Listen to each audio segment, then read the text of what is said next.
Good afternoon, ladies and gentlemen, and welcome to video message number 42. First of all, there's a few people out there that are concerned about my language. I am not gonna apologize for the language that I use on my videos. I am not here to win a fucking popularity contest. I'm here to win a war. And if you've had enough of being pushed around and your rights taken away in this country, a few cuss words and a few F-bombs, damn sure, ain't gonna bother you. Because being politically correct has gotten us exactly where in this country? You have to mind your P's and Q's, and you have to yes sir, no sir, politics, rub ass kiss, all that bullshit. The hell with that. What this country needs is a president that's gonna say, fuck you, we're not taking this shit no more. Okay, so you're gonna get my stance on the refugees wanting to flee out of Syria and come to the United States. You know, first question that I have is, when you live in a war-torn country, why the hell do you have kids that you know are gonna do nothing but have to grow up and face this unbelievable shit? Now I feel real sorry about all the little kids and the orphans and everything else that needs to flee from Syria, but why is it our job to keep letting them in and giving them homes and everything else? But the part about all this that I don't understand about politicians, and especially President Obama, is you turn on the fucking TV and all you hear is about the unemployment rate. There's not enough jobs in America, and we're gonna keep letting these people come in and take more jobs, and I just don't get it. There is no reason why the United States should have to open their doors to everybody that needs to flee to America. There are 10 million refugees right now wanting to flee out of Syria. And my question is with 10 million people, can they not stand up and take their own country back? What the hell is the politicians doing in Syria? Why haven't they stopped this shit? Or why ain't they going up against ISIS in their own country? 10 million people with guns can't take their fucking country back? I see a problem with all of this. Why is it everybody else's job to come over and solve these people's problems? You know what I would do if I was president? You want our help? We got to go over and straighten your country up? Sign that motherfucker over to us, and we'll add 51 states to this big old map. You want to help somebody? Help some of the people in America. You know, we got our own ghettos and our own gangs and all that shit. Why don't we put a stop to the gangs and clean up the ghettos instead of spending trillions of dollars going to a country that nobody really even gives a shit about, other than you people that are invested in oil and shit like that, and clean up America. But while you got me on a roll, let's talk about terrorism, okay? Because today I'm gonna show you some documents and some proof to back up some of the shit I blow out my mouth, just to let you know that I know what the hell I'm talking about. But here in America, we got our own terrorism, people, and you gotta sit back and really put some thought into this one right here. You got organizations such as PETA, the Humane Society of the United States, Big Cat Rescue, the Global Federation of Animal Sanctuaries, and fucking Kasich over there in Ohio leading some of this shit. They are taking your rights away, people, right here in America. It might seem not like a very interested thought to you right now because they're targeting exotic animals, but PETA is targeting your show cows, your show pigs, anything to do with 4-H or the fair or even dog shows right now. And you're allowing this shit to go on in America. By what? Digging in your pockets and giving these motherfuckers money. Now, when you have somebody such as Carol Baskin down there that can lead a war on American citizens, I consider that bitch to be one of the biggest terrorists in the exotic animal world right now. She is taking taxpayers' money because they're too stupid to wake up and see what the hell's going on, and they're giving her donated money to fight to take your shit away from you. And we want to go to Syria and get in the middle of that shit, and we want to bring 10,000 more people into this country so we can add to the problems. You know, we're opening doors to them people, we give them a home, that wouldn't be such a problem. But once they get over here, then we gotta stop prayer in school. We gotta stop saying the Pledge of Allegiance. We gotta watch what the fuck we say. The hell with all of that. It's time that we start concentrating on the United States of America and deciding who in the hell is taking our rights away right here in this country. So when I'm done with this video, why don't every one of you motherfuckers get online and donate some more money to Peter or the Carol Baskin so they can continue to take your rights away. Let me tell you a little bit about why I'm so mad today. First of all, you got this lady spending hundreds of thousands of dollars to bully an 81-year-old woman.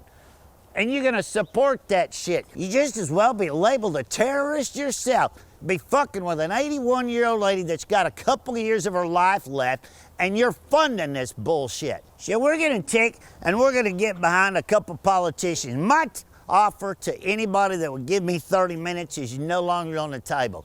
It's time to start straightening some of this political bullshit up. So my 30-minute offer is only going out to Ted Cruz, Rand Paul, Donald Trump, and, as bad as I hate to say it, Marco Rubio down there in Florida. Why? Because your Humane Society Legislation Fund scorecard are the lowest. Bernie Sanders and the rest of you scoring 100, that means that you're being bought off, and we are no longer going to put up with a politician in this country that is bought off by an animal rights terrorist organization group. And it's time that we wake up this country. By the time I'm done with 396 videos, they're either going to kill my ass or we're going to have some people in this country exactly know what the hell's going on. But you know, part of what has got me fired up this morning is I get inspected by the United States Department of Agriculture yesterday, and they bring armed marshals to inspect Joe Exotic like I'm some kind of dangerous fool. Why is that?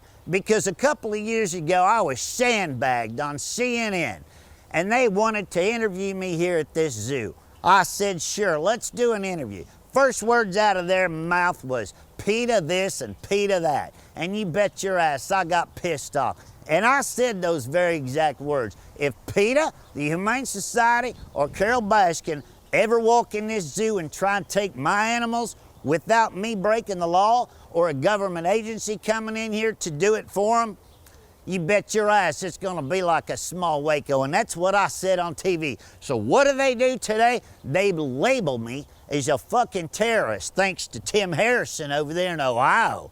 Never did I threaten a government agency or a law enforcement official, because I'm probably one of the most law-abiding people you've ever seen.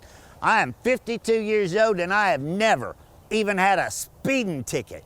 But you think I'm stupid enough to go on TV and threaten the United States government or a law official on TV? You're absolutely wrong. But I'll stand behind my threat any day of the week. Wayne Pacelli, I ever see your eyes sneak in here and try and hurt one of my animals, and I'm gonna put a fucking bullet right between your eyeballs. But you wanna know how to end all this shit with the animal world and clean this all up and make it fair across the board?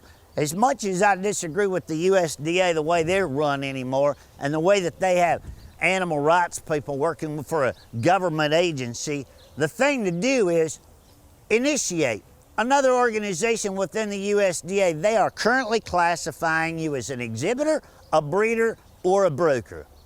All you have to do is take and add one more to that, and that is private owner. You want to make sure that the animals are taken care of? Allow every private owner to get a USDA license as a private owner. Pay that permit fee, and you know, the $7 million that they screwed the taxpayers out of Ohio for to steal animals from people like that, $7 million should pay a hell of a lot of inspectors to get jobs and go around this country and inspect private owners so they could hold them up to the Animal Welfare Act and make sure that the animals are being taken care of and there's public safety fences around their properties and shit like that. That's a proper way to handle this shit. But turning this shit over to the Global Federation of Animal Sanctuaries and all them crooked bastards like going on in Ohio right now, taking your tax money and putting it in their friends' pockets, is a bunch of bullshit. And you want to hear some proof behind what I'm spouting today? Here we go. An employee of the Animal Health Division used a payment card issued to her by the Ohio Department of Agriculture. She used the card to create fake documents to steal money. Tony Forestry was her supervisor the entire time. he did not catch the fake paperwork. Theft happened from May the 24th, 2011 to July the 7th, 2014. The employee resigned. ODA did not fire her for this. The amount found was $31,714.18. Paperwork from 2012 to 2014 reports were not on the shared drive. No one really knows how much she's stolen.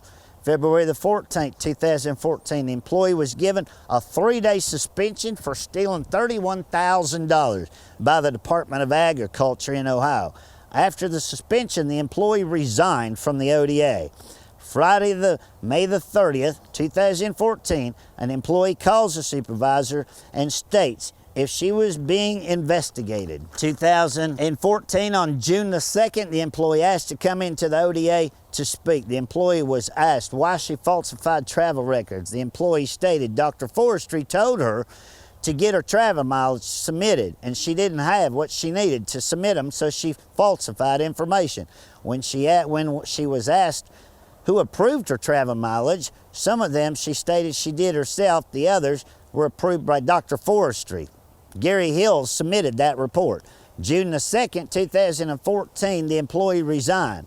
March the 23rd, 2015, Tony Forestry was given a 10-day suspension is all for falsifying documents. April 13th, 2015, Leo was put down by the DWA at the building where he had sores and was not treated by the DVM for this pain and injuries by Dr. Forestry. The OBM did an Office of Internal Audit and found several employees to still use the payment cards even after resigning from the ODA. June the 5th, 2015, this case was referred to the Ohio State Highway Patrol for criminal investigation.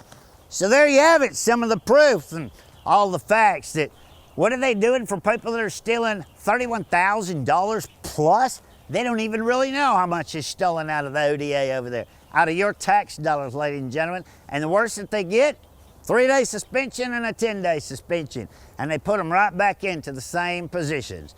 So, opportunity's yours. You can either stand up and bitch, or you can keep handing over your hard-earned money to a bunch of fucking crooks out of Ohio. But you know, the terrorism part is still just the top of my nerve list right now. The only thing you see on the news right now, you can turn on any TV station there is, and it's France, Syria, how ISIS has spotted out all of these cities in America that they plan on attacking. Meanwhile, what? Our own government is sending in armed guards to inspect us, and they're sending in SWAT teams in Ohio to take shit away from you. Now, where is terrorism, and who the fuck are we supporting? I've been asking you 6 questions for the last 41 days, and I'm gonna ask you them same 6 questions right now. Here in America, we have a war in the animal world and the animal rights people in order to take our rights away, and 62.8 million people here in America own pets, and we'd like to know your comments and your concerns about a few issues. Question number 1. How do you feel about 501c3 organizations here in America that are scamming the public for hundreds of millions of dollars to take care of animals, and none of it goes to the animals? 90% of it goes to lobbyists to pass laws to further their agenda. 2, it seems like terrorist is the #1 topic anytime you turn the news on anymore. Are you aware that our own government, the United States Department of Agriculture, declared PETA a #1 domestic terrorist in the United States on November the 30th, 2009, and they're still a nonprofit tax organization here in America? How can you be a terrorist and get a tax break from your own country right here in America? 3, we'd like to know your opinion on how you feel on online bullying, not only of children, but adults, in the name of free speech, in order to bash somebody and ruin their reputation and their good name, only to make money for yourself and get away with it under the Declaration of Free Speech. 4, we'd like to know how come us Americans that own our own property, own our own houses, and pay taxes on them do not have the right to have our own pets that we choose to have on our property or in our homes. Number 5, do you not think that we Americans have the right to assume the risk of our profession, no different than a cop, a firefighter, an oil rig worker, or anyone else? that has the assumption of the risk of their professions? It is our right. And please, if you become president, give us back our right. And number 6, one of the most important, and this kind of touched on your speech at the Oklahoma State Fair about things being made in other countries and taxing them when they come into America. Do you not believe that it should be a right that any product made from the rainforest or an animal's habitat somewhere in the world should be taxed in order to be sold in America, and that tax money go back to helping rebuild the habitat and the rainforest so some of these animals don't become extinct in the futures to come? I'm Joe Exotic, and along with 62.8 million other people, we'd like to know if you have any answers for any of this. And you wouldn't believe the support you would get. But this war on American citizens and their animals has got to come to a stop. All right, so those are the 6 questions we've been waiting to sit down and ask, and trust me, by the time I get a sit down, I have a whole lot more questions to throw to that list. But for right now, ladies and gentlemen, that is message 42 of the video messages to the politicians. And you know, it doesn't matter if I throw my hat in the ring to run for presidency of this country or not, but something's got to change, and somebody's got to stick up for the truth and what's right. And it doesn't matter how the hell I get it done, but I am going to get it done. Because what's happening to you and the rest of the people around this country is complete bullshit. I'm not going to shut up until they take care of the veterans who fought these wars before they let in any more refugees to take away more funding, more food, and more housing, before we take care of our own humans here in our country that don't have any place to live or any food in their belly. But when you start making it illegal to feed a homeless person that's a veteran of this country, you're pretty goddamn sorry. I'm Joe Exotic, and I'll see you tomorrow.